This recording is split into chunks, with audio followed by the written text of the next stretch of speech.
ladies and gentlemen of all ages, boys and girls. Thank you for tuning in to yet another episode of Angry Meat Production. We appreciate you coming in and letting us be a part of your lives week in and week out. We hope to do our best to present you with something that your eardrums delight in. Whether you're looking at us on YouTube or Rumble, or listening to us on Spotify, Google, or Anchor, or any of the other podcast services that we are currently on or trying to get on, we thank you.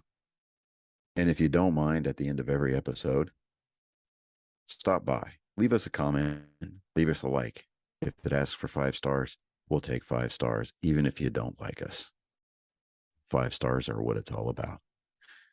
With that being said, we hope you enjoy our attempt to make our advocation our vocation. Ladies and gentlemen, let the games begin.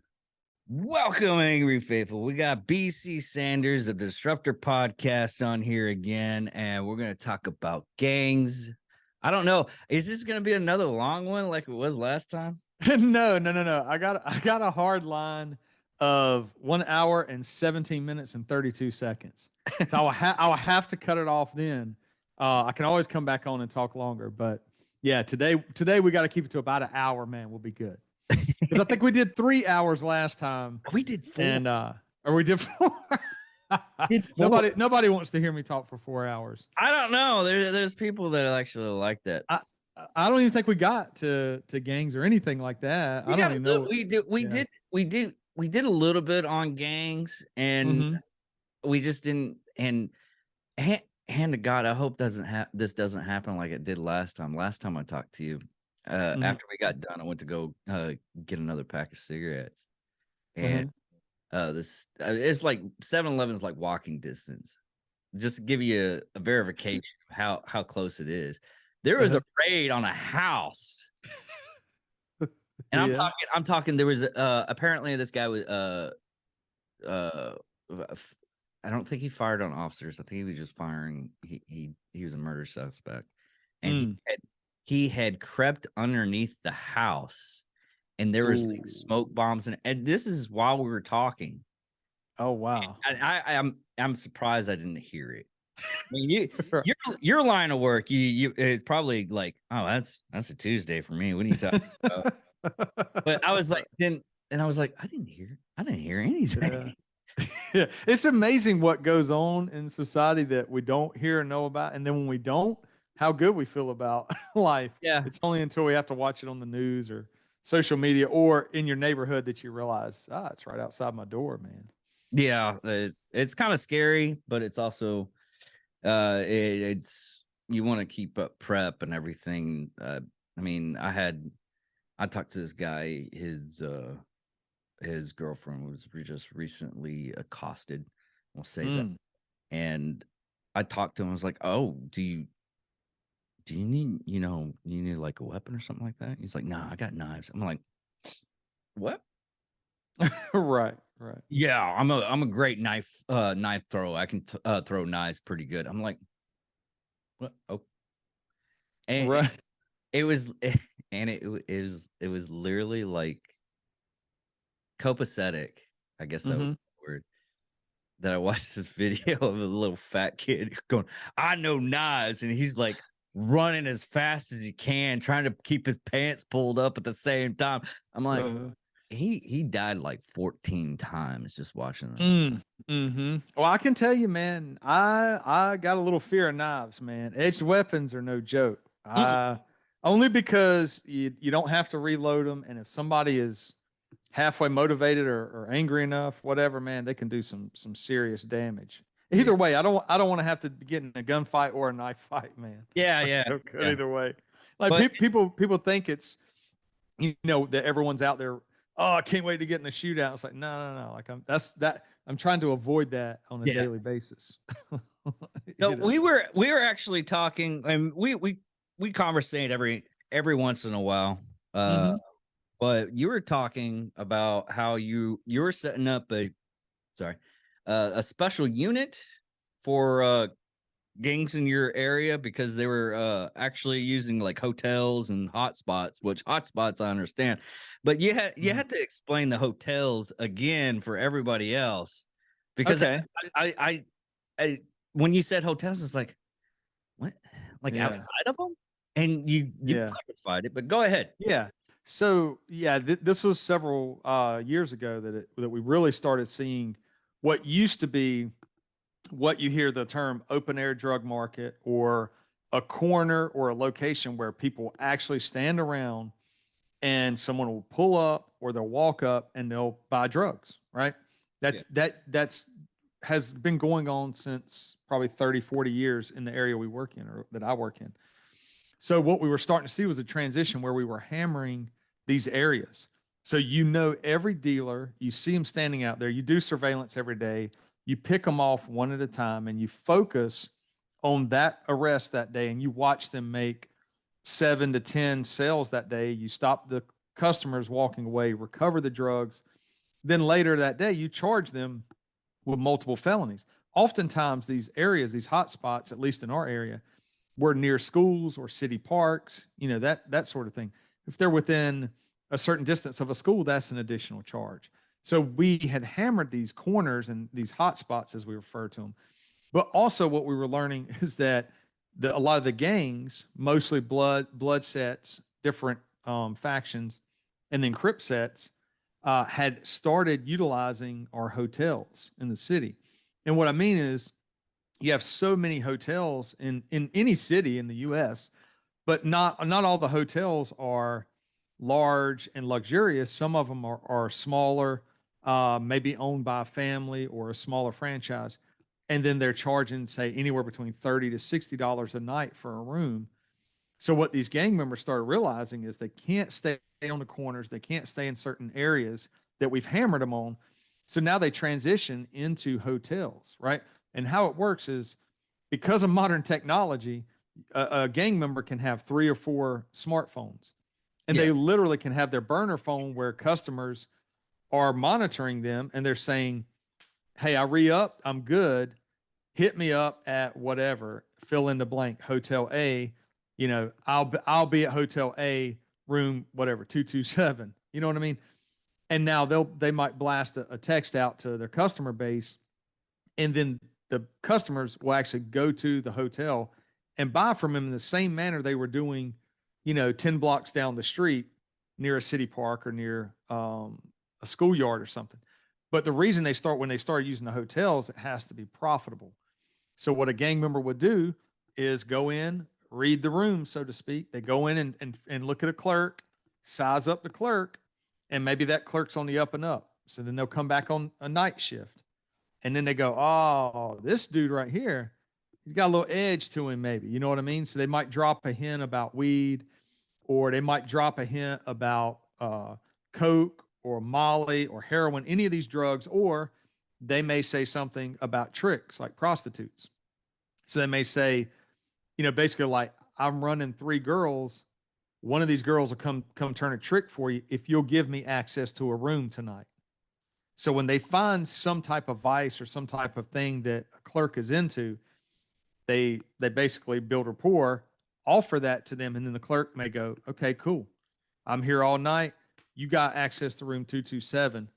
Just know that if I have to, I got to bump you out of there, but more than likely you got it. The room is yours."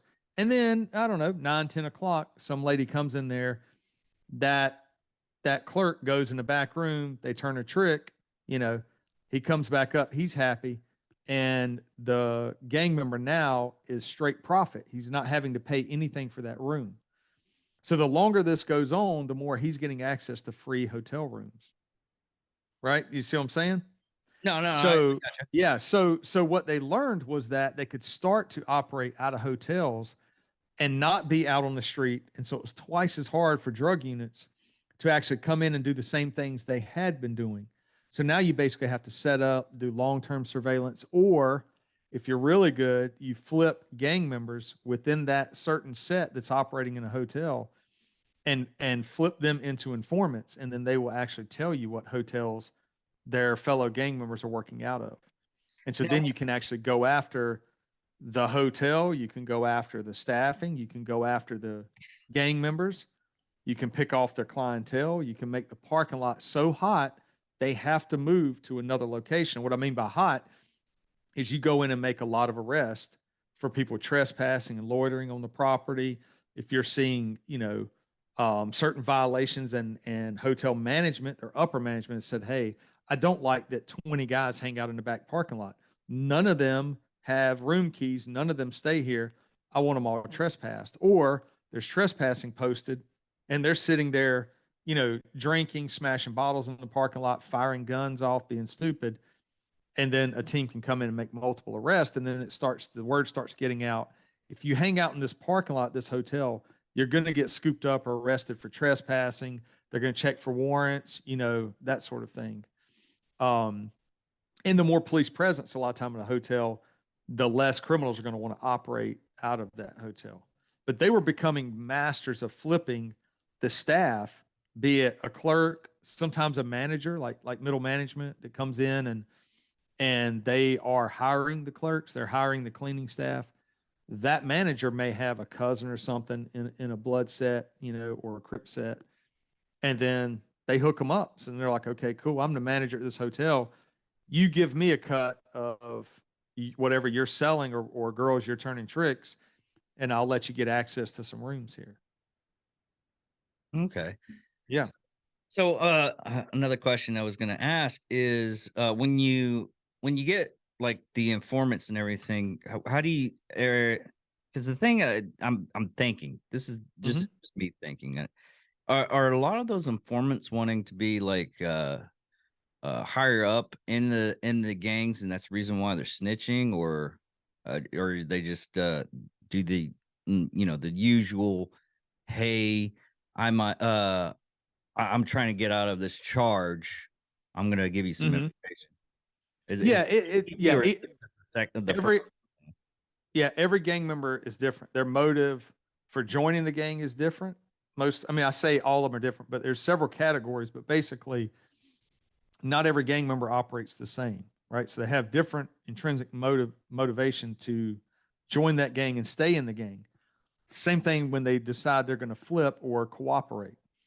So I may watch, we'll keep it simple, 10 gang members that are all part of one set. So that could be 8 trade Crips, that could be rolling 60 neighborhood Crips, that could be 9 trade blood, G Shine blood, sex, money, murder blood, any of the different Piru blocks. Like in our area, we have a multitude of Bloods, Crips, Sureños. So you've got a lot of different groups operating. Gangster Disciples, Latin Kings, Vice Lords. So they're operating based out of Chicago originally. Bloods and Crips originally out of LA, but then we also have East Coast Bloods that operated and created their own nation in New York in 1993, and it has spread ever since then. So we just got a lot of stuff going on down here. So whenever I'm observing different sets or different gangs or whatever, we'll keep it simple. Let's say there are 10 gang members and we'll say they're Bloods, right? So I'm watching them and I go, okay, the highest ranking guy in that group is the most violent. And that guy wants nothing more than to put every other set in the city in the ground. So all he wants to do is push violence. Now, he may have 9 other subordinates in that gang who operate differently. And maybe 2 of them, I've watched them grow up, right? Maybe I know their cousins, maybe I know their grandmother. So I know a little bit more about them. And I know that for the most part, maybe they're actually not that violent. They're definitely not as violent as their leader. However, they may commit violence for the furtherance of the gang. But they also may want out of that gang. But because their leader is so violent that they fear retribution if they don't go to a meeting, if they don't pay their dues, because they have to pay monthly dues, it's basically like now they've joined what is a gang, but also the mindset of sort of like a cult. If you look at the conditioning and you have to memorize certain codes of conduct and you have to know all the signs and symbols, you have to know the codes, the lingo, I mean, so the coded language they may use, you have to know the rank structure, and it's just a constant conditioning. So now those guys maybe after 3 or 4 years realize our big homie or our superior is actually a really, really violent guy. And they've watched him commit violence against other gang members in their set, against rivals, maybe against his own girlfriend or baby mama or something. Yeah. So those two guys may want out of that set. They just don't know how to get out of it. And they also may be broke, right? So I may approach them in a very soft way. Like I just walk up to them one day. We talk about me watching them when they were kids playing basketball in some neighborhood or something. We build rapport. And then I lay it out there. Hey, look, this is the deal. I'm part of a unit right now that we don't dress like cops. We don't dress like DTs or detectives. You know, we're not rolling around in suits. We're in regular clothes like this.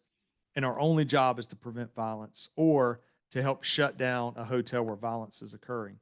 And then I may say, you are part of, and I'm just picking a set. This is not an exact example of any kind of case I've worked, but I may say, you are, 9 tray blood. And I'm explaining to you, that I know you're 9 tray blood, which is also an alias term for your set is Billy Badass. So I know you're Billy. I know you've been Billy since day one. And really that means you've been in the set for 3 years and you're holding the 3-star rank and their eyes are getting very, very big. You know what I mean? Cause I'm laying all this out. Yeah. And then I say, and I'm telling you all this because I'm offering you a way to actually save yourself from your future. You're in a day-to-day survival mode. Every day you're worrying about getting shot or killed. You're worried about your own house getting shot up. You're worried about your own big homie. And then I'll throw out that person's name, their rank, how long they've been in the set, some of the violence they've been involved in. And you're worried about all of this and you just can't stop or slow yourself down to create an exit strategy. And you've never once slowed down and thought that there were other units in local police departments or federal agencies that are doing nothing but working your entire set because of all the level of violence and the plots of future violence that y'all have going on. And you just have a normal conversation like that. And so for a lot of gang members, they realize they can get out or potentially want out of an organization like that, and that they can then voluntarily sign up and work as potentially an informant, right, or a source. So sometimes they just need kind of like that golden ticket, you know what I mean? Like for someone to come along and explain it to them. Oftentimes gang members realize they are told and conditioned that police are stupid and that our departments and agencies know nothing about this secret society, this criminal organization. And the more codes they have and secret lingo and symbols and hand signs, and the more they can do that, the more they can kind of package their gang. And then once the person joins, they realize, oh, well, these cops don't know our hand signs. They don't know what it means when I say I got the 5 or I got the 4. They don't know what our rank is. They don't know what our alias for the set is. So when I say, I be that Billy Badass, other people will be like, what are they talking about? Like, so they're being told at every turn that it's secret. We don't know these things. We don't know their lingo. They're also being told that everything, the whole world is against them for certain sets. So if we're talking about like some of the blood sets and some of the Crip sets, they can sometimes be told that the government's against you, school systems are against you. You're if you've got a job, your boss isn't going to pay you what you're worth. Like at every turn, it's sometimes being told by your superiors that it's you, like it's a universal. It's you in I versus all. We're universal. So it's like this way of saying, if you're part of our family, you're part of our set, we're strong. You know what I mean? Like more numbers, we're stronger. And it's us versus everybody. It's us versus every other gang.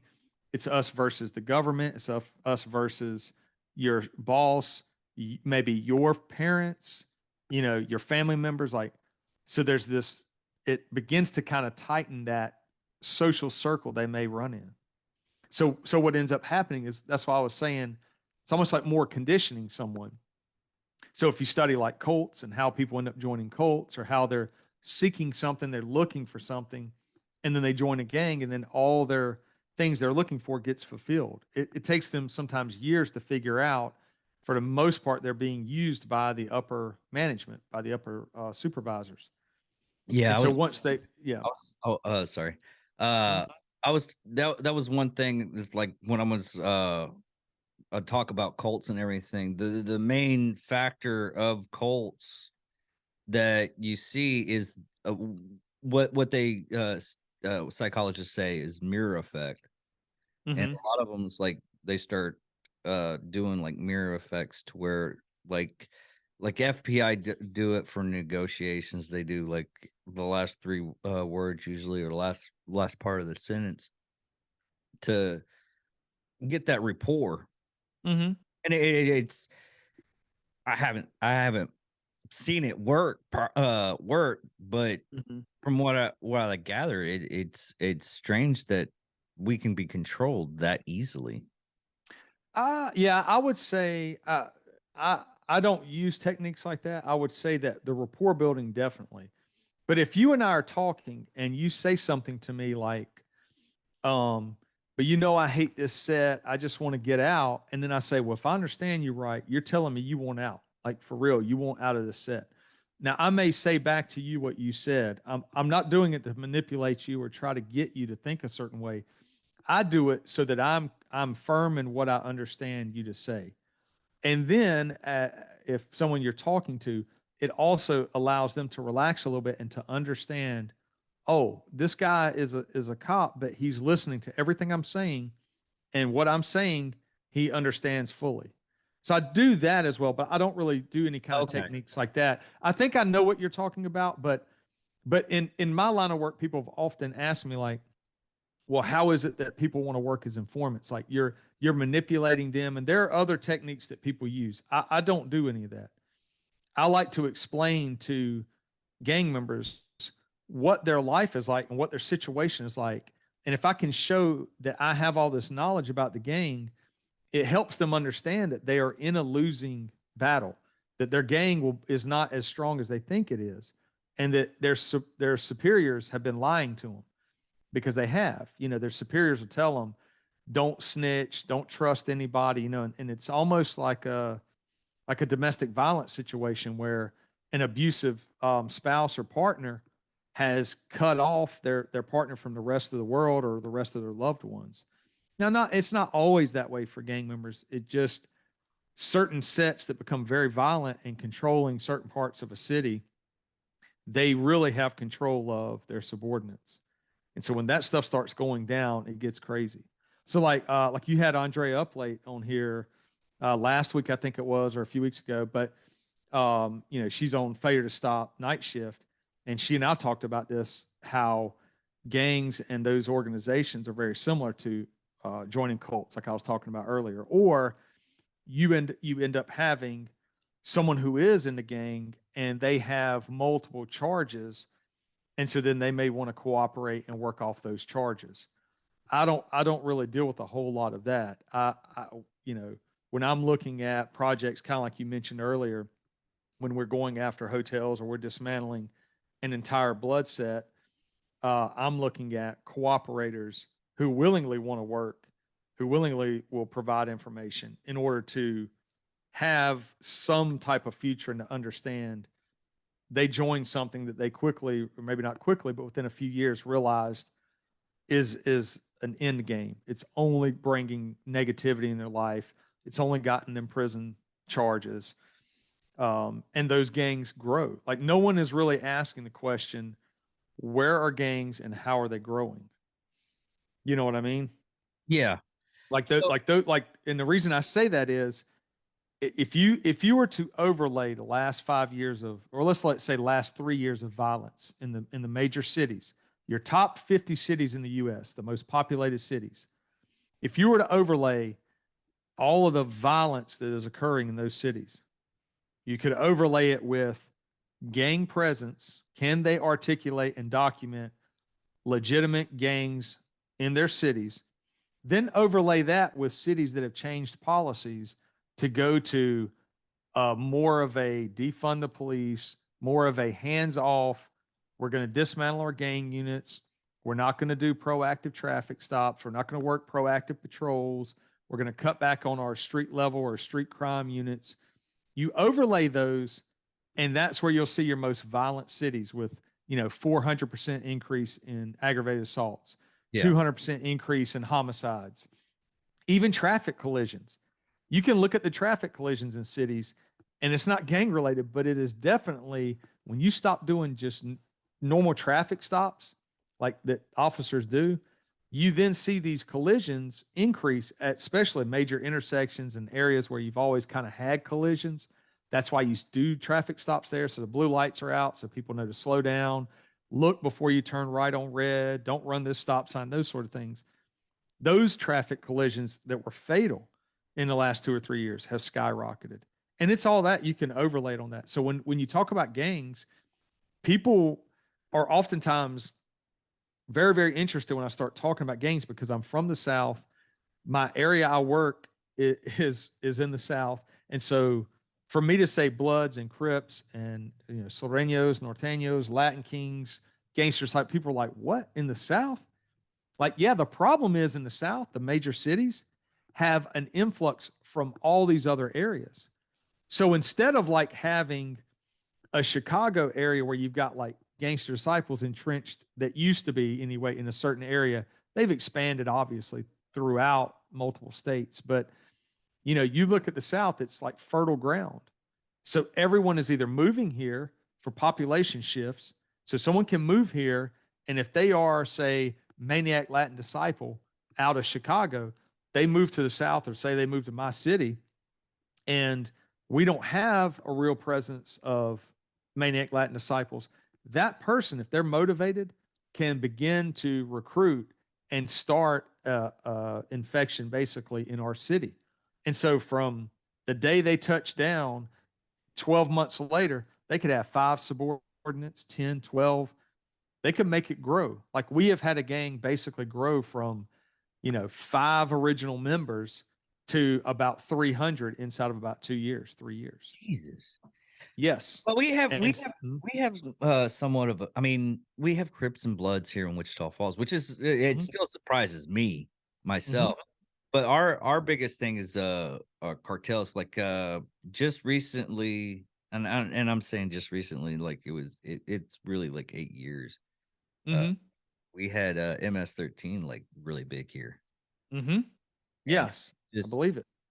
It just and it escalates so much, and because of the location of a maximum security prison, also is because we also get like and a lot of people don't understand this. I forget the term that we used when I was a correctional officer, but they're town gangs, like Falls Town Gang, I forget Houston's.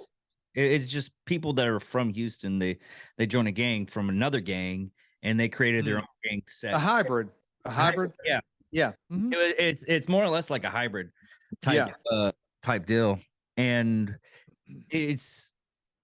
and once you get it's so weird how you got like subsects of like a bigger gang because I guess someone thought they could manage a gang better than everybody else, and they had a couple of people around. Yeah. So so let's use Bloods for example. You go back to about 1972, probably is some of the first documentation of neighborhood gangs then identifying themselves as Bloods, and that's in Los Angeles, right? So it's very heavily concentrated in Los Angeles. So from about 1972 until present day, a group of, and we'll say like younger neighborhood guys that were already into like a lot of criminal activity had these gangs that were already existing, and then they basically start banding together to kind of fight back sort of against the spread of Crips. So Crips were basically documented going back as early as 1968. So you start to see this blue and red thing going on in LA in that era, and it has spread. Well, one of the things that there's a book called Gangs in the Military that's really, really good. And I met the author, I met one of the lead sources for a gang unit in the South, and he and I talked quite a bit over the years. And so he had started tracking gangs through the military. And so what was going on is in the 70s, when guys were offered, you can either go to prison or you can join the military. Some of these guys were Bloods and Crips. They joined the military and then they get stationed throughout the US. And then wherever they get stationed, they could either continue their gang activity or begin to recruit other people. You have people, so like blood spread from. It's even it's even worse on aircraft carriers. Oh, I'm sure. I'm sure in all the military. I've talked to because before I knew I was going to talk about gangs. I talked to a friend of mine that I up at work, and I was like, "Hey, do you?" I heard from a grapevine from another friend of mine.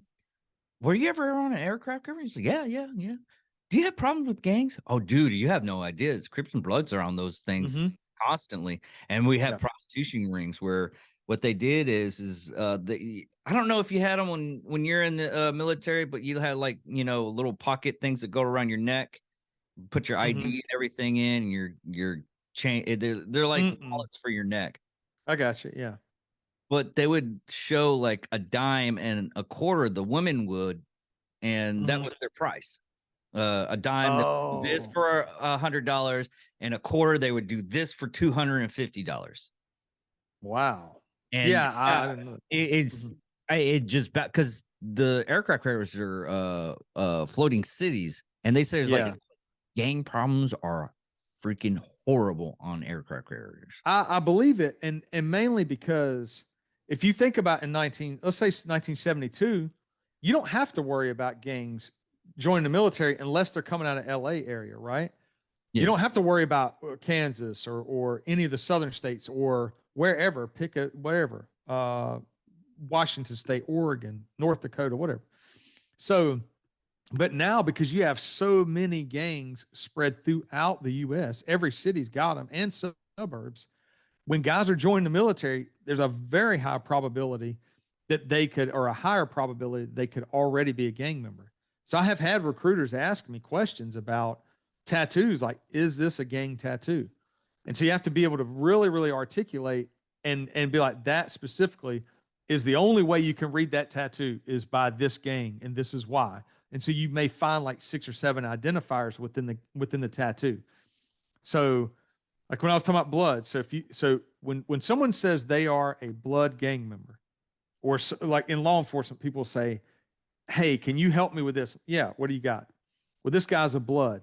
Okay, well, first off, is he a West Coast in origin blood or East Coast? So in the early 70s, it's all coming out of LA. 1993, you have a guy up in Rikers Island, he and a bunch of other guys who were fighting back against rival gang members. And they form basically the United Blood Nation in 1993, Rikers Island. It's out of New York. And when they form that, they take all these like neighborhood crews that were vicious, and they all restamped their names and became these blood sets. So from 93, 94, 95, 96, these sets begin to proliferate. So you have things like 9 Trey blood, Gangster Killer blood, Sex Money Murder blood, 1-8 Trey blood, Valentine blood, right? Valentine blood. Yeah. So you start seeing these sets spreading down the East Coast. So some cities may see, like for us, one of the first sets we saw were 9 Trey bloods. So we put 9 and 3 on everything, right? Yeah. So when we start seeing that, we're realizing, okay, when they're flying, when I say flying a flag, that means they're wearing a bandana on their body. So since they're bloods, oftentimes their national color is a red bandana. Since they're East Coast, or what they would call East Side, they wear it on the right side of their body. Most of the gangs we were seeing out here that were from LA were wearing it on the left side of their body. Pyrus, things like that. So our East Coast bloods, it was starting to become easier for me, because then I could say, okay, this kid's walking around, he's got a red bandana folded up in his back right pocket. He's probably an East Coast blood. And at that time, chances are he's probably 9 Trey blood. But let me see, what else can I articulate on this clothing? So then I started noticing guys would fold the bandana, or what they would call their flag, a certain way so they would show paisleys, or what they would call teardrops or blood drops, on display. So if you look at a bandana, there's the little paisley designs. You can fold it a certain way where it only shows 3 blood drops, is what they would call it. So then that bandana is folded up nice and neatly on display out of the back right pocket, and you see those 3 paisleys with those 3 blood drops. Then you can assume possibly this guy's 9 tray blood, which means then when I talk to him, I may say, am I talking to Billy, like a Billy Badass, aka for the 9 tray set? Then he may respond and be like, you already know since day one, meaning like I've been blood forever, kind of thing. So it's a way to start to read what I kind of call the signs and symptoms of an infection. So if you go to a doctor, you're like, hey, this is what I've got going on, a headache or this and this. They look at your signs or your symptoms and they're like, okay, this is the infection you may have.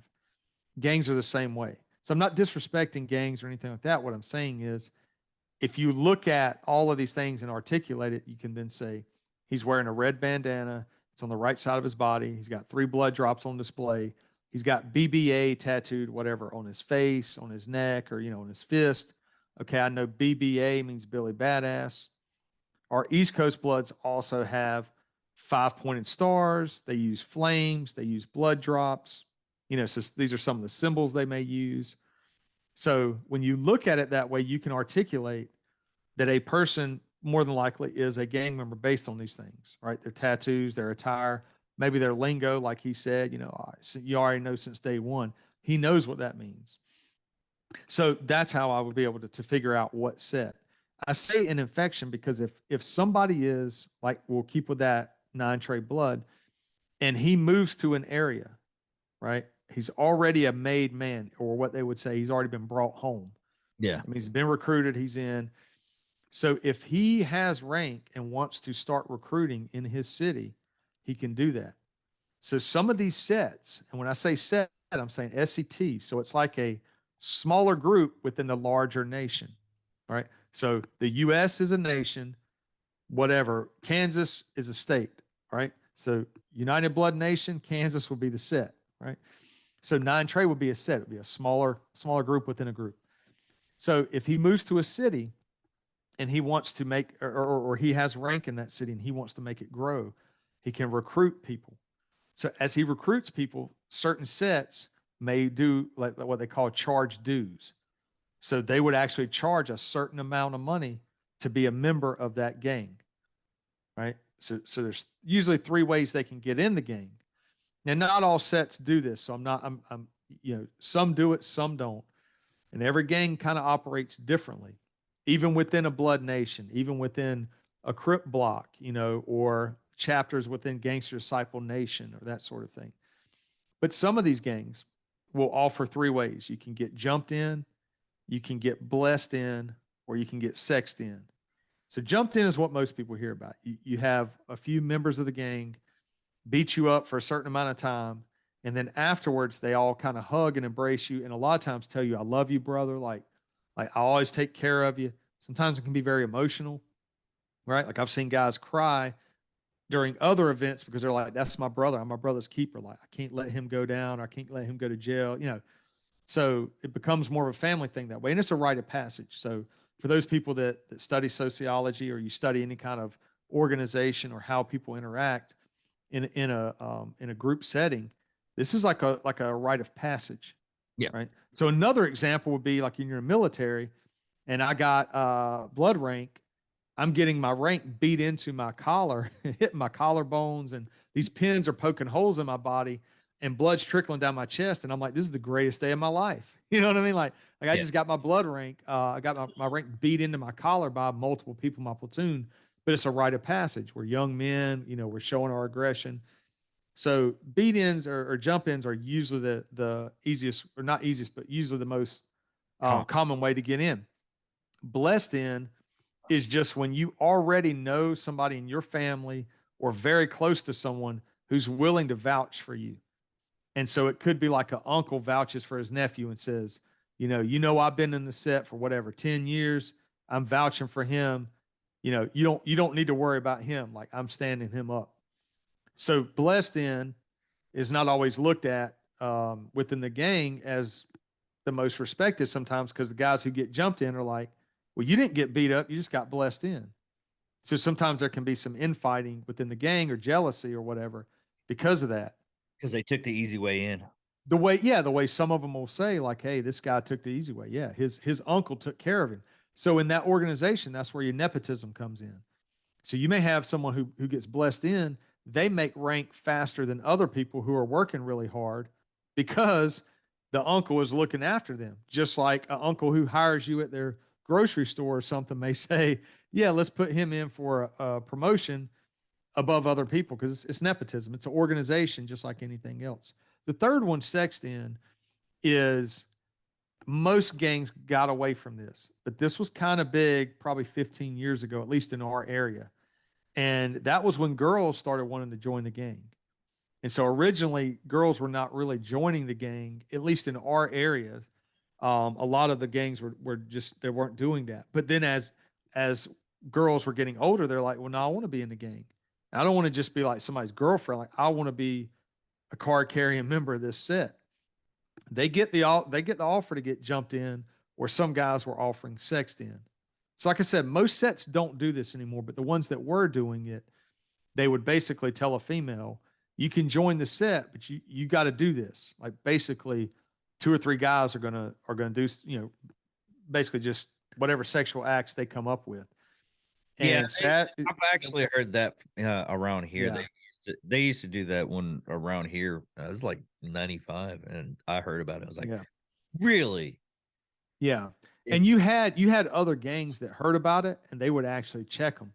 Like they would check the behavior of the other gang and be like, yo, don't be doing this sexed in stuff. Like, So you would end up, could happen is like some young girl gets kind of coaxed into that. And that's how I kind of first heard about it, was taking reports from girls who were being assaulted.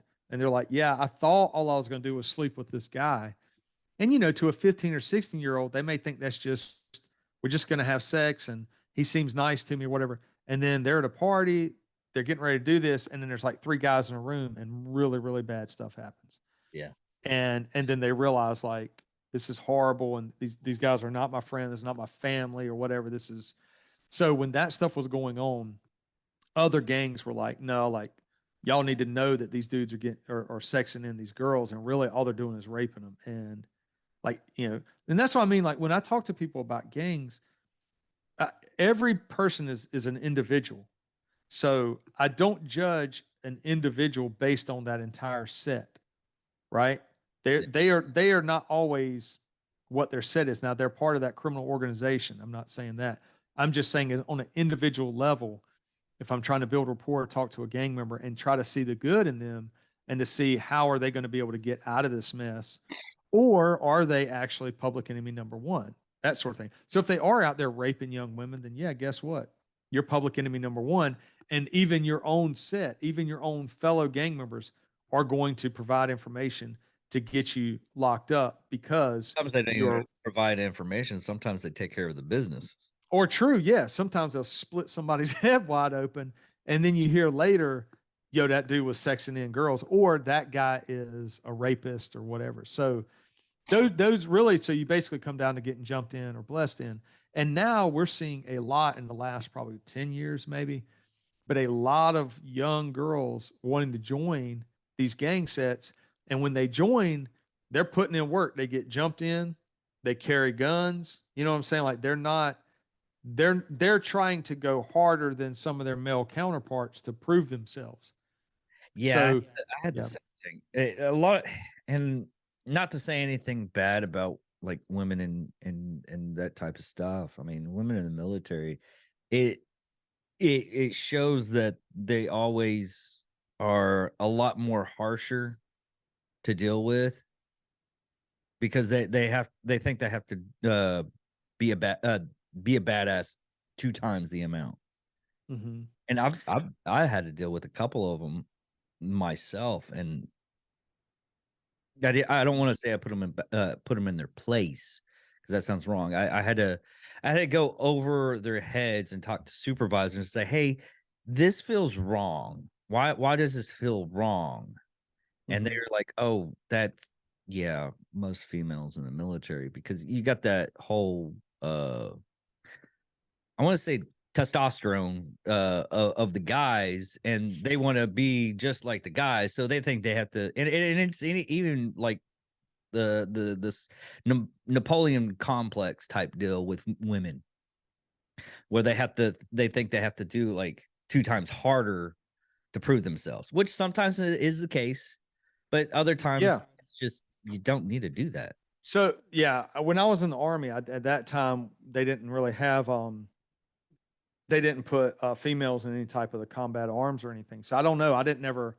Maybe when I went to the NCO Academy, I was around some female soldiers. I never had that experience, but Oh no, this is just I can say hook they were doing. yeah, yeah. I can say though that at being a police officer, I've seen cops who are females who have had to prove themselves like that, and some were really hardcore. Like, look, this is the deal. I'm going out there and getting guns off of gang members, and I'm like, all right, cool. And others are like, look, this is what I'm going to do. I'm going to get guns off of gang members, but I'm going to do it a different way. I think that because of where I worked, I was very spoiled. And we've always had, for, as long as I've been a cop in this department, we've always had higher ups who were females. So the cool thing is, like, as a rookie comes in, she can look and go, okay, that chief is a female, that major is a female, that captain, that lieutenant, sergeant, SWAT sergeant, K9 sergeant. Like, I've been very, very spoiled in that sense that if you're a good cop, you're a good cop. So it's pretty cool because at least in my department, I never really experienced where someone goes above and beyond to have to necessarily prove to all these like small-minded guys that they're just as tough and hardcore. But I've had some officers tell me that, like, yeah, hey, I got to earn it every day. That's been their perspective. So I've been, like I said, I've been spoiled, man. I've worked with some really good female officers who were on gang units, who worked long-term investigations, who worked human trafficking, who were on patrol. So I did like a special assignment one time, and the person I would partner up with a lot was female, and she was really nice, very polite. When it was go time, it was go time. And she had her career goals in mind, and she accomplished them. But she would also express that there were guys that would usually like openly flirt with her, or whatever. She was married, had a kid. She's like, I don't come to work for that. I come to work to go to work. That's why I was like, cool, because we can double up and let's go.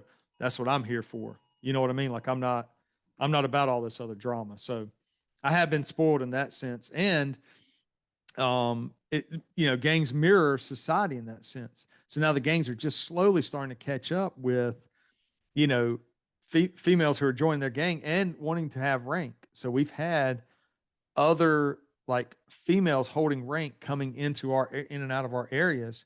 And it's like, man, this is the first time we've heard this, because the areas they're coming from have been kind of more open-minded. And that kind of brings me to the sets that are more homogenous. So you have some gangs that are still aligning with only one type of race, and other gangs within last 20 years have been like, nope, open ranks, anyone of any race or background, nationality can join the gang. And the gangs that are not opening ranks like that, the long game is that they're going to lose out because they're so homogenous, and they're only recruiting from known people, that they're going to lose out as a whole, meaning in the numbers game, if that's what they're playing. And if you're running a pyramid scheme like that and you're charging dues, you want a larger nation than a smaller nation. I just had this thought. Is it, do we have like in the United States somewhere, probably just the all female gang? I know this is totally off subject. I was like, you probably would have, like, I mean, now we had some juvenile crews that were all female, but they were very young. They were like 14 or 15, and they were not carrying guns, but they were just going around beating up each other. I would probably say I bet somewhere you've got an all female set of something, that are putting in work and robbing people and doing. I don't know about them, but I can tell you this: a human being with a commitment of violence, can be male or female or trans or whatever, they're going to put somebody in the ground. So I don't judge people. I don't look and go, oh, well, she's a quote unquote female gang member, so therefore she's going to be softer or not. Like, a threat is a threat. So I see that the trend has been more women joining and more violence being committed, as in pulling triggers, carrying weapons on them, carrying weapons in their vehicles, not just some boyfriend says, hey, throw this in your backpack or throw this under your car seat. I mean, like guns on their person, Okay. recordings of them shooting people, recordings of them taking orders to go shoot people. So where people get alarmed by that, I'm like, well, that's part of society. Just like I said earlier, when I was in the Army, women were not into combat arms.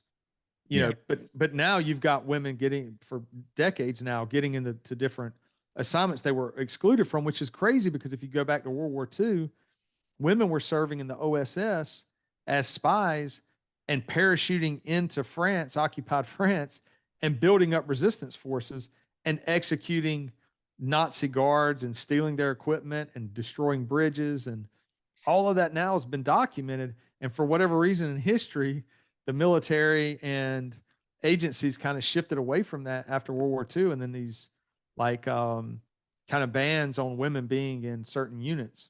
But when you go back and study the history of the OSS, which later kind of the predecessor to the CIA and to special forces, like those missions where the Jedburgh teams are jumping in. There's some great books out there on some just badass women. And I actually use some of those books when I'm teaching courses with either, officers or deputies or agents or like a police academy. I'll reference those books so that young officers know, look, women have been putting in work for decades and decades and decades. And so you read some of these books and go, man, that's crazy. Training to cut throats, you know what I mean? And like rig up demolitions. Like Virginia Hall, the one there you go. A spy. Yes. Who the only reason why she's one-legged is because she shot her own foot by accident. Yeah, when she was young. Yeah. So I wrote she was I wrote an article on Virginia Hall for Skill Set magazine several years ago. And she's a prime example of that. She was like one of the most successful spies who actually went from the OSS, was also in the SOE under Britain. You know what I mean? Like, so she worked in both agencies and deployed to France twice, was compromised once, got her way out, snuck through the Pyrenees Mountains, if I remember right, with 1 foot. Like, so she didn't tell a lot of people that she only had 1 foot. And so she had basically a wooden foot, or part of her leg. She walked around with a limp, and that's how they. Yeah. Her second deployment, or second time she went back into France, she would disguise herself as an older farm lady and walk with a hunch and limp. And she was running basically like a dairy farm. And the Nazi soldiers would come get like cheese and milk, and she would talk to them. And as the gang members say, she'd rock them to sleep, man. Here's some milk and cheese, and they would tell her where they're going.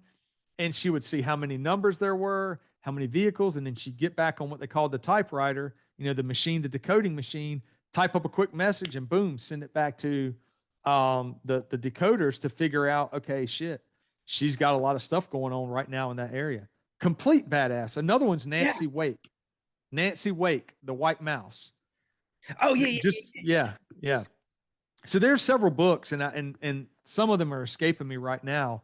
But all you gotta do is Google that. Like there's one on Virginia Hall called "The Wolves at the Door," and that was their code. Like the Nazis discovered me. So when they were rolling up a lot of those Jedburgh teams, or rolling up a lot of the spies that were basically embedded in occupied France, that was their code. Was like wolves at the door, and that would be like their last transmission. They were out, and so the Nazi soldiers were using these devices that would triangulate their transmissions, the Allied spies. So they would just roll around these cities with these devices trying to trap the signals as they come out.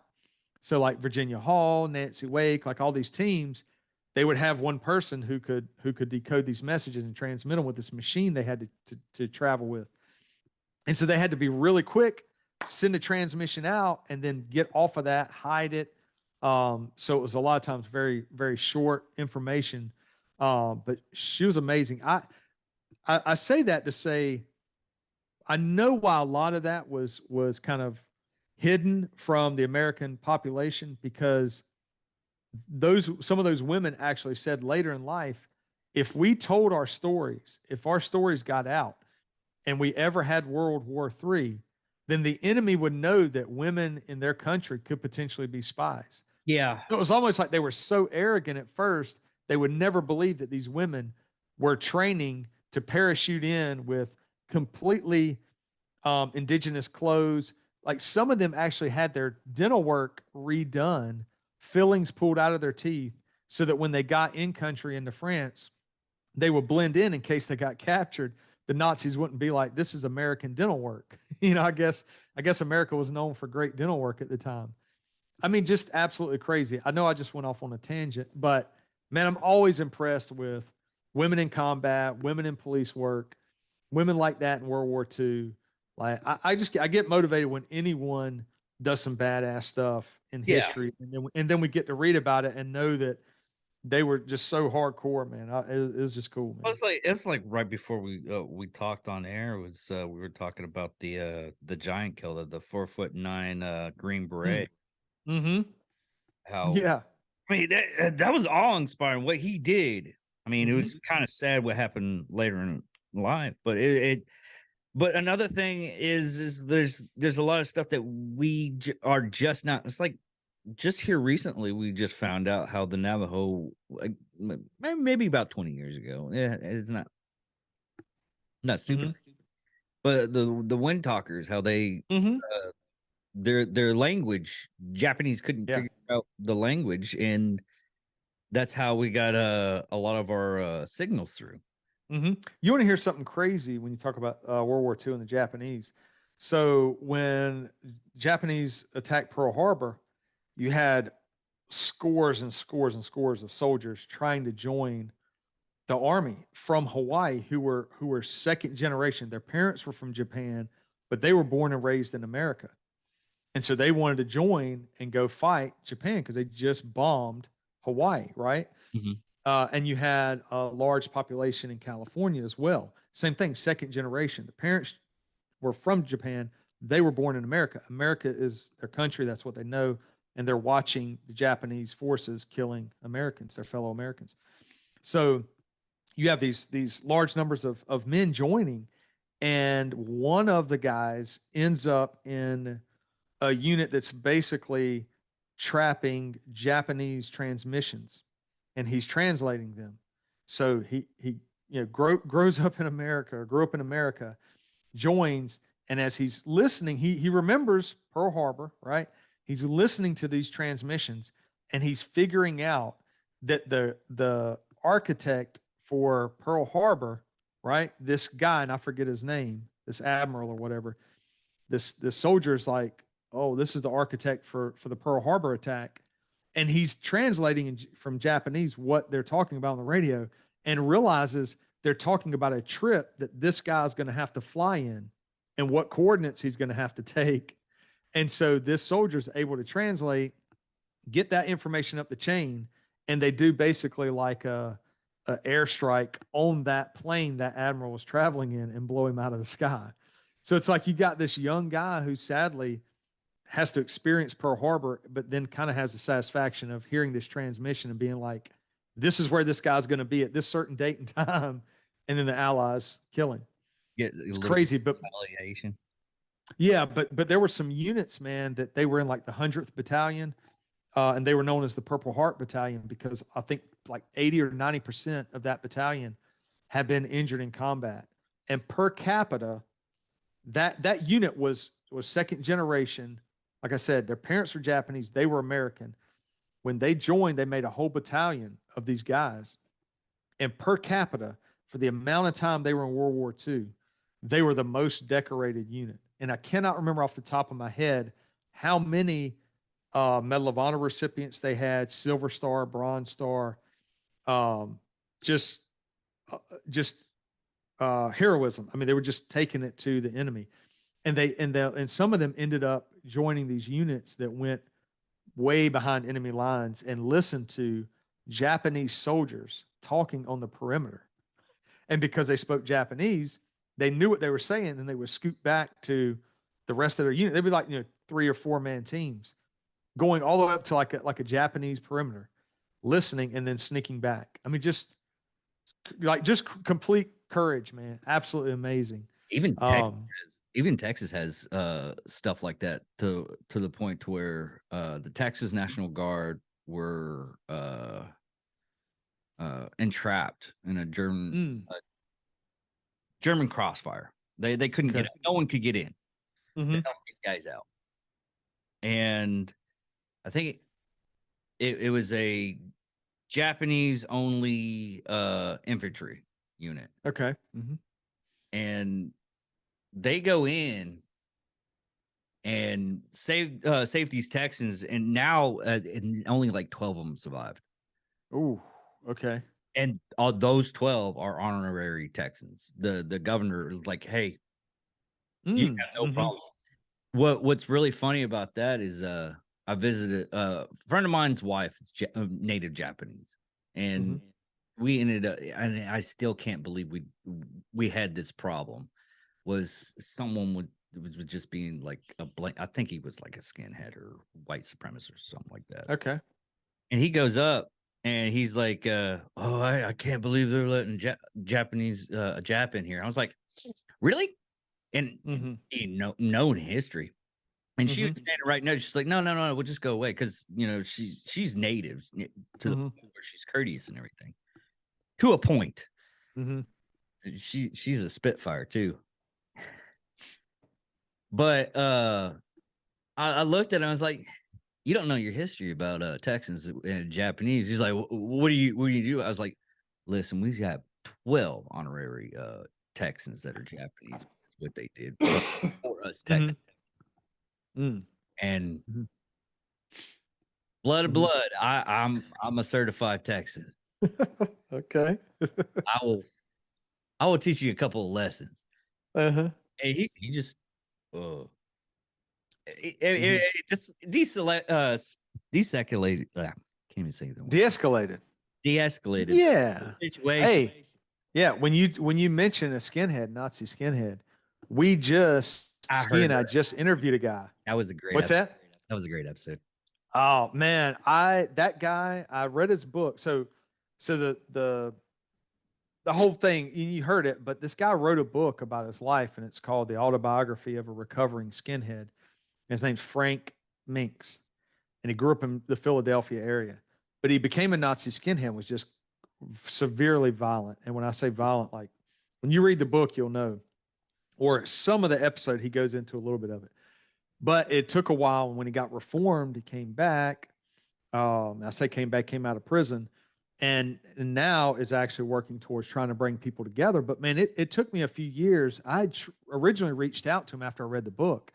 I wanted him to be able to come in and speak at one of our gang conferences down here, and just tried to email and try to connect, and it just never worked out. And then now, since we have the Disruptors podcast with BC and Ski, it's like we're lining up guests like that we know people want to hear their stories. You know what I mean? So we're going to bring him back. We're going to do some more stuff with him.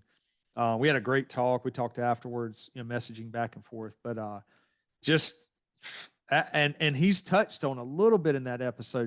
We touched on quite a bit for the listeners, but when we bring him back, we're going to get in depth with some stuff like the history of the skinhead movement, like how it was not originally racist, how the neo-Nazi factions kind of hijacked that look, how they got young people involved, the hate core type of bands and stuff. Like we'll do a whole episode on that, like what everything means. Yeah, the I acronyms. I can't wait for that one. Yeah. You need to see me the link for not the episode, but the book. Yeah, I at night. I was gonna have you on a couple of weeks ago. Well, not because of the couple of weeks ago, but I was gonna have you on like a month ago. But the new schedule that I have right now, it's just it's wreaking havoc on me right now. I've been wanting to do a lot more interviews, and because you messaged me, it's like, hey, have you had any good guys on the on an interview? I was like, yeah, in November and December I did. There's one guy, like we both talked to Brock. Brock was a good guy. Yeah. Podcast. Another guy, I think I forget his name, and it sucks that I did that, but he does let me Let me see if I can find his name. It should be Brian English. I was going to talk to him and see if, because he Mhm. was alcoholic, he was a cop, but Mm. and he was a MP in the army, and I found out something interesting just talking with him is I didn't know like Muslims had like a satanic cult too. Oh, I didn't know that either. Yeah, yeah. He was talking. Well, he was talking about stuff that messed him up. Is there? I, I gotta either redo the episode or re-listen to the episode again because it was a good one. But he was talking about going in and I think they were trying to find a target and they found the target that because the whole village that they were at this satanic cult came in and wiped out the village and stacked all the bodies in the middle and smoked them. Oof. Yeah, and he had and that was one of the factors that started him on his being an alcoholic. I mean, you see something like that, and he was talking. He's like, "Man, I can still smell the flesh burning," and I was like, "Yeah, that's something that you just can't get rid of." Yeah, yeah. And I can tell you, trying to deal with things you see is maybe a little easier if you don't go down the path of alcohol. But once alcohol kind of numbs some of that for you for a little while, then it becomes more and more and more and the Yeah, more. it's any kind Yeah. of it's any kind of addiction because Yeah. I didn't have like an addiction to like alcohol. I don't have an addiction to alcohol. I don't have a addiction to like any kind of hard drugs. I mean, I do Mhm. smoke. That's my vice. And Mhm. anytime that I have something that's going on, and you'll see me go through like a pack really fast. Okay. And and it Mhm. and it sucks. If I have high anxiety, I smoke a lot. And Okay. Does it, that calm you down though, or does it make you more anxious? Or it, I guess it calms you, huh? no, it makes Nah. me a little bit more anxious. It's a stupid way to Okay. deal with shit. Just like Well, alcohol no. is. Yeah. It just Yeah. it's just like alcohol. But Yeah. if I have problems, I switch it over to I'll take long walks. I mean, Yeah. I'll walk 3 hours. Yeah. It's so Yeah. Well, that's what I was saying. Is like when you see things that you don't want to see anymore, you don't want to remember things, or at least you just want to calm those thoughts. We're seeing a lot of it now with police officers who are drinking more, who are on social media more, who are just ingesting the negativity of the news, negativity of maybe citizens passing by them and not saying anything or saying certain comments or whatever. It's like all this negativity. But at the root of it, I think alcohol can really, really, really mess up a lot of officers, especially later in their career when they've seen a lot of stuff and it builds up. And I say that I'm fortunate. I never started drinking because I mean there are things that I don't want to remember, but because I'm not drinking, I usually can deal with that kind of thing. But I don't know how someone who starts to lean on alcohol a lot, how um, it just exacerbates because now they're dealing with checking out each night and it just builds up and there's a movement within a lot of police departments and stuff where people are really trying to get into fasting, exercising more, going to department psychologists, that sort of thing, to where there's not a stigma. Like my guys, I say guys, I should say detectives. Um, I don't believe in like stigmas. I've got a psychology degree, so I believe in going and talking to therapists, getting this stuff out, instead of bottling it up or checking into a bottle like that and then sadly, killing yourself or just destroying your whole life where alcohol causes you to make some really bad choices. well, sometimes it just starts out with you see someone else doing it, and that's how you click with it. I mean, Yeah. I could have been a full blown alcoholic because all I was doing was hanging out with people that just wanted to go out to bars. Yeah. Yeah. And Yeah. now, and now, because I had a friend of mine, it's like, hey, you want to go out to a bar? It's like, no, not really. Mm-hmm. I don't have. I mean,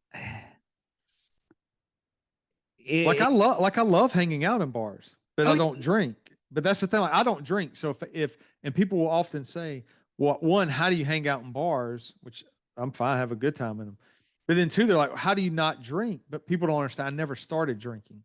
So I don't know what it's like. I've never been drunk. I don't understand the desire because I never started. So I can hang out in a bar and have a blast as long as there's not stumbling drunks all over me. But I like hanging out in bars. You know what I'm saying? Yeah. Like Andre and I hung out in one Friday for St. Patrick's Day and listened to like every Dropkick Murphy song in the world. They've just played constant Dropkick Murphys, you know. Yeah. Okay. I know you're pressed for time. You're about Yeah. about that limit. I only have one final question. Well, I wanted to have two. Like, you know, Okay. what kind of movie TV car that you really want? A movie TV car like mine's a 1967 four-door Impala black with, you know, 10 interior with the big block, not the small block. You know, I don't have plans to buy this. Right, you know. right. Dude, that's a good question. I don't know a whole lot about cars. I can't really tell one car from the other, but I can tell you when I see a car from like that era, what I think is pretty badass. And I would probably go with the A-Team van. Only because I was like, I don't think he's getting. Oh, he's got the question. No. I got the question. It's like, you know, so because some people will be like, the Coyote or whatever it was from Hardcastle and McCormick or something. I'm like, I remember what the car looks like, but I don't know what it is. I don't know what kind of carburetor or the General Lee or what but I know that A-Team van, man. Like, yeah. You pop that door and you pop out with a Mini 14 with a folding stock and you shoot up a Jeep and then it cuts a flip miraculously because you shot it with these rounds, you know? Yeah. Or you somehow pop the door open of the van and B.A. Baracus is pulling out like a welding torch and he can make a armored tank out of like, you know, a Woody station wagon or something. Okay. I ain't getting on no plane, Hannibal. You know what I mean? Like I did love the A-Team, dude. Is the good cop, bad cop thing when you're doing interrogations real or not? No. See, I think probably someone started doing that a long time ago and maybe it worked. I know they did it like at least in the 70s. I know that for sure. Well, when I knock it down like that, I'm saying that when I started doing police work, which is I'm on my 20th year. So when I started, I never understood that if we were doing that type of technique or anything, it never made sense to me. Yeah. What made sense to me was like just go in and talk to someone and lay it all out there. So actually most of my interviews, I don't use another detective. I am in there by myself. I don't want another person in there. Yeah. Because it's going to change the dynamics. So if I'm sitting in there building rapport and all of a sudden I've got this person where they know they have to admit what they did because I'm showing them evidence. If there's another person in there, they could divert their attention and start to talk to the other person, read their body language and try to talk their way out of something or whatever. I don't know. I just never liked it. There are detectives who like doing a team approach. So in case they get tired of talking or maybe they're not building the rapport, the person can immediately switch to the other person and see if, you know, they can get them to tell the truth. Because that's the thing. People go, oh, you got to get him to confess. I'm like, no, I'm not trying to make someone confess. I'm just trying to get the truth out of the person. So I always like doing a little bit more extra evidence that you never know what they have. Well, I mean, sometimes someone needs to explain their actions and we could potentially have something wrong based on reading the evidence or looking at a video, but it looks like the person did it. And then they may be able to clear themselves by saying, no, I wasn't there and this is where I was, and they can prove it or whatever. But yeah, the good cop, bad cop thing. And in movies, you know, you see like, or TV shows, they're like slapping people in the back of the head and they're like, you're going to go to prison for 30 years. And I think it's because it makes it look dynamic for the TV show. But like in reality, I never did that. And I didn't threaten people. Because if I were in that seat, if I was a gang member or a drug dealer, or a shooter or whatever, I would want someone just to explain to me what they have. And then I can explain my side of it. Or if I was never even there, you and I are going to work together to actually clear your name. So if you're not there at the shooting, where were you? I don't know. Well, let's go back through your timeline. If you tell me you're at a Circle K, can we go pull video from there? Can we do whatever it is? But yeah, the good cop, bad cop, man, like TV makes interviews like look stupid. If you watch something like the first 48, you sort of kind of understand that usually there's, I don't know, I guess maybe some seasons they do a good cop, bad cop. I don't know, man. Well, it's and another thing is a lot of people don't understand. It's like they see the interviews, they want the dramatic of the interviews, but once you coming from as a cop background, and this is just what I've heard from other like sheriff's department cops that I'm friends with here, is as soon as the guy says, "Yeah, I want a lawyer," the interview just stops. Yeah, you do. You stop there. That's it. And so a lot of people, and it's sad. There's sometimes people are like, all you gotta do is say you want a lawyer. When sometimes there are situations where if a person will explain where they were, then they may get cleared from being part of that investigation, right? Because some people can get it wrong and think they saw somebody there and say, oh, that was so and so that I saw, and they could be wrong. And then you track down that person and they're like, F you, I want a lawyer. And you're like, well, really? You stop talking, then you're done. They want a lawyer. The drawback is you now have to go back to square one and be like, is this person the suspect? And if they are, they didn't want to talk, they wanted a lawyer. They may not even be charged at that point. It just may be that their name came up in the investigation, or their fingerprint comes back somewhere. And there's a perfect explanation while their fingerprints in the crime scene. It doesn't maybe mean that they're there at that exact time. It just means at some point they've been there. So I've always been taught from all of the Leos from my area. There's like, dude, no matter what it is, just get a lawyer. It makes it easier on you, just in case something happens during the case that someone messed up. Mm-hmm. I don't give anyone any legal advice, so I'm not going to say either way what to do. I'm just saying, like in the past, there have been people who, if they would have explained where they were and what they were doing, it could clear them from even their name being in the investigation. Not saying they ever got charged, but it just gets to be a headache when you're an investigator, and people don't want to clear their name or talk to you and explain, hey, you got the wrong person. I go by this street name or this alias, but there are 5 other guys in the city that go by that alias, and we're all the same age. You know what I mean? Like it could be any one of us, but if no one tells you that as an investigator, it's like you're trying to figure out why people are putting somebody's name in an investigation. But yeah, and like in TV, like when they say that and they're like, I want a lawyer, and then if some cop is like smacking him in the back of the head and then keeps talking to him, it's none of that is reality. The reality is when you go in there and talk to someone and you read them their rights, once they say, I want a lawyer or whatever, like that's it. You walk out, you don't get mad. You're not frustrated. It's like, okay, that's your right. You move on to the next part of the investigation, and whatever their status is their status, whether they're being charged for a crime or they're just being questioned or whatever it is. Yeah. But the movies make it so much more dramatic than it is. I mean, it's dramatic enough, but yeah, we're not hitting people and putting bright lights all in their face and all that stuff. Like, you just talk to people. A good investigator, anyway. And I've been fortunate. I've worked with some of the best in the country. It's like I watch detectives go in there, and it's an amazing thing to watch. There's no tricks. It's none of that. It is really good conversations, and it's really good knowing your case and laying it out there. And for the suspect, then they realize, all right, you got me. You know what I mean? Like, you laid all the cards out there, and that's just. I've seen interviews that for like the serial killers that I'm going over, and it's just they're having. If you watch it from a side, you just think, oh, these two people are just having coffee. Mm-hmm.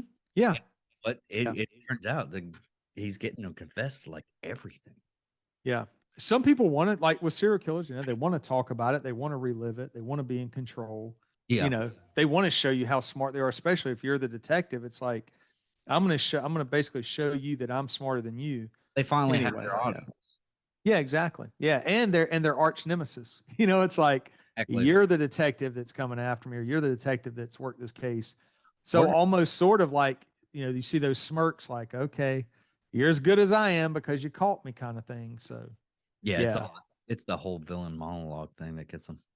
But anyways, I kept you an extra 4 minutes. I appreciate it. I saw it at 4 minutes and 17 seconds right now Yes. over. No, I just messed around. No, I do appreciate you respecting the time. I'll always come back and talk anytime you want to.